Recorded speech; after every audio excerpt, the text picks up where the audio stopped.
My name is Adam, and this is a scary story of mine. This incident happened almost a year ago. For personal reasons, I'll change my friend's name to Monica. It all started when my dad bought me a full basketball hoop. I absolutely loved basketball, so this was a dream of mine. I played with it every single day for about 30 minutes or more. And around that time, summer started, and school was ending, so it was even better for me.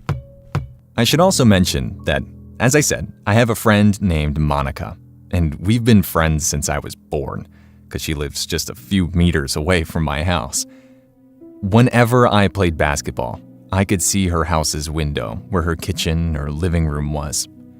And I, for some reason, sometimes when I shot a shot, I would look over to see if she or her family was watching me play. And I know, it's a bit weird. Now, the day of the incident, I messaged her on Messenger what she was up to, and she said that she was getting ready to go to her grandma's house and stay there for a few days. I was kinda sad because I liked to play with her online or sometimes meet in person, but I couldn't do anything about it, so I just said, all right, have fun. About an hour later, I decided to go into the yard and play some basketball. And then it happened. I got the rebound, and I looked over to her window and froze. There was something that looked like a big, black box in front of the window. And I knew that whatever was there shouldn't be there, because I should be able to see a painting on the wall, and I couldn't. As I was about to start dribbling, I noticed something. The big black box wasn't a box. It was a torso, and the torso started to move down. And then I saw a face, which looked absolutely terrifying. Its grin stretched so wide, and its eyes were the biggest I have ever seen, and they were looking straight at me. Since at that time I was really into ghost stuff, I thought I was seeing the devil. I just dropped the ball and ran back inside. It was me and my 20-year-old sister at home. I tried to tell her what I saw, but she just laughed and told me to stop watching the scary videos on YouTube. And because of that, I was pissed. I grabbed my phone and texted Monica asking if anyone was at her house. And she replied by saying, no. That's where I got super scared. Knowing what I just saw, I told her about it. And she somehow believed me and tried to tell her parents, but she had strict parents, so they didn't believe what she was saying. I was scared, so I just didn't even want to think about it. So I just watched some movies on the TV, which made me a little bit calmer, as my sister also tried to tell me it's all good. A couple months passed, and I started to forget about it.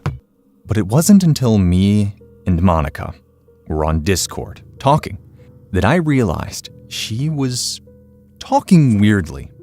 I've known her since birth, right? So I know her usual speaking tone, but something was off. So I asked her, "Is everything okay? You sound strange."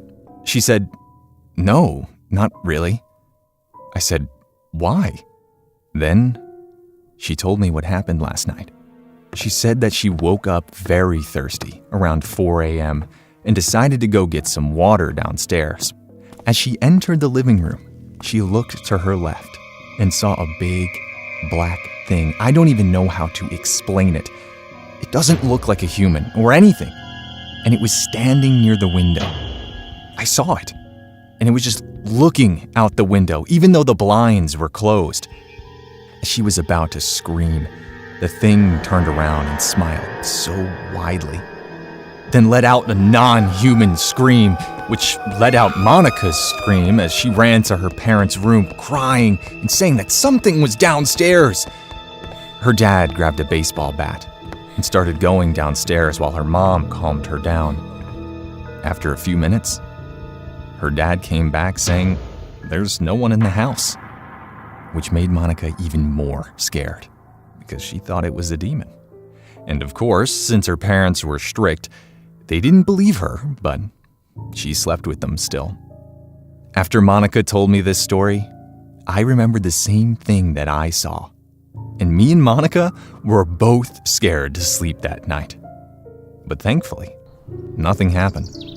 It's been almost a year since that incident, and nothing's happened. Me and Monica are still friends, and we still sometimes bring this incident up in a conversation. But we still can't figure out what that thing was that we both saw at that window.